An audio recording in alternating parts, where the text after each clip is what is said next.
සුබ දවසක් මගේ යාළුවෝ හැමෝටම. අද වීඩියෝ එකෙන් මම ඔයාලත් එක්ක බෙදාගන්නේ මගේ ස්කින් කෙයාර් රූටින් එක. ඉතින් ඔයාටත් තියෙන්නේ මට වගේ ඩ්‍රයි ස්කින් එකක් නම් මේ වීඩියෝ එක ඔයාට ගොඩාක් වැදගත් වෙයි.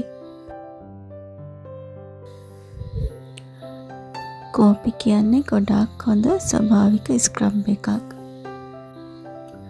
කෝපි කුඩු වලට කඩල පිටි කලවම් කරලා ගන්න පුළුවන් නම් තවත් හොඳයි. හැබැයි මට අද තිබුණේ කෝපි කුඩු විතරයි. ඉතින් මේ වගේ දෙයක් අපේ මූණට ඇප්ලයි කරන්න කලින් ඉස්සෙල්ලාම අපි ෆේස් වොෂ් එකක් හරි ක්ලෙන්ස් එකක් හරි දාලා අපේ මූණ හොඳින් පිරිසිදු කරගන්න ඕනේ. ඉතින් මම ක්ලෙන්ස් පාවිච්චි කරන්නේ නැහැ. මම හැමදාම පාවිච්චි කරන්නේ මේ ජෝවිස් එකේ ස්ට්‍රෝබෙරි ෆේස් වොෂ් එක. මම දැන් අවුරුදු කීපයක ඉඳන් පාවිච්චි කරන්නේ මේ ෆේස් වොෂ් එක තමයි. ඉතින් ඇත්තටම මේක ඩ්‍රයි ස්කින් එකට ගොඩක් හොඳ ෆේස් වොෂ් එකක්. ඉතින් මේ විදියට අපේ පැක් එක ගාලා විනාඩි 20ක් විතර ඉඳලා ස්ක්‍රබ් කරලා හොදලා අරින්න පුළුවන්. ඉතින් ඊට පස්සේ අපි අපේ මූණට ටෝන එකක් ඇප්ලයි කරන්න ඕනේ. ඊළඟට අනිවාර්යයෙන්ම අපි ස්ක්‍රබ් එකක් කරාට පස්සේ අපේ මූණට ෆේස් ක්‍රීම් එකක් ඇප්ලයි කරන්න ඕනේ. මම පාවිච්චි කරන්නේ සෙටපිල් එකේ මේ ක්‍රීම් එක. මේක තමයි මට මගේ ස්කින් එකට හම්බුණ හොඳම ක්‍රීම් එක. මොකද මම මීට කලින් ගොඩාක් ක්‍රීම් වර්ග පාවිච්චි කරලා තිබුණා. ඒ එකකින්වත් මට ඕනි රිසල්ට් එක ලැබුණේ නැහැ.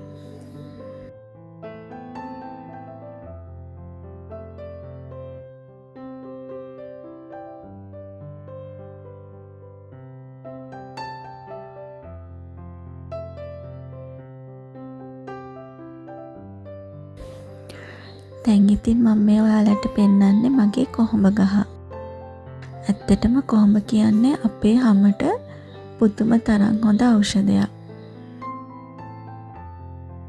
ගොඩක් අය දන්නවනේ ඉතින් පිම්පල්ස් වලට එහෙම කොහොඹයි කහයි කොටලා ගන්නවා කියලා. ඉතින් මමත් ඉඳලා හිටලා කරන වැඩක් තමයි මේ විදියට කොහොඹ කොළ ටිකක් අරගෙන හොඳට කොටලා මූණේ පැක් එකක් විදියට ගාලා තියලා හොදන එක. හැබැයි මම කහනන් දාන්නේ නැහැ. මොකද වියලි සමක් තියෙන අයට කහ ටිකක් එච්චරම හොඳ නැහැ. ඒතකොට තවත් අර වියලි ගතිය වැඩි වෙන්න බලනවා. හැබැයි කොහොඹ කොළ විතරක් කොටලා ගන්නකොට ඇත්තටම අපේ අර තියෙන වියලි ගතිය අපිට අඩු කරගන්න පුළුවන්. ඊට කියන්නේ මං කැමැතිම සත්කාරයක් ගැන. මේ තියෙන්නේ මගේ ගෙදර මං හදාගෙන තියෙන කොමාරිකා පැල. ඉතින් මම කරන්නේ සතියකට සැරයක් මේකෙන් අත්තක් කපලා තියාගන්නවා. ඉතින් ඒ විදිහට කපා ගන්න කොමාරිකා අත්තක් අපිට සති දෙකක් වුණත් තියාගන්න පුළුවන්, නරක වෙන්නේ නැහැ. මොකද මේ වගේ අර වතුර ගතිය වැඩි ඉන්නේ ගොඩක්. ඉතින් කොමාරිකා අත්තක් අපි කවදාවත් කපපු ගමන්ම අපේ මූණේ ගන්න හොඳ නැහැ. මොකද මේකේ අර කහපාට වගේ කිරි තියෙනවා. ඒක අයින් වෙන්න පැය දෙකක් විතර තියලා ඉවර වෙලා ගන්නවා නම් තමයි හොඳ.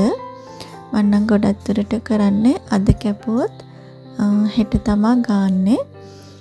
ඉතින් ගොඩක් වෙලාවට මම මේ විදියට කොමාරිකා කෑල්ලක් රැට ගන්නවා. මූණ එහෙම සෝදලා ඉවර වෙලා රැට ගාලා එක හොදන්න නැතුව එහෙමම නිදා ගන්නවා. ඊට පස්සේ උදේට හොදලා අරිනවා. ඇත්තටම මේක නම් මාරම හොඳයි.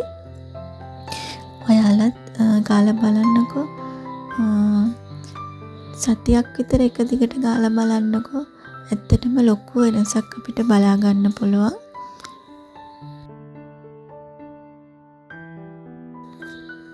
ඉතින් මේ පුංචි දේවල් ටික තමයි මම ලස්සන වෙන්න කරන්නේ. මං හිතනවා මේ දේවල් කාට හරි ප්‍රයෝජනවත් වෙයි කියලා. එහෙනම් ඉතින් ආයෙත් අලුත් වීඩියෝ එකක් අරගෙන එන්නම්. මම බලාගෙන හිටියට හැමෝටම ගොඩාක් ස්තුතියි.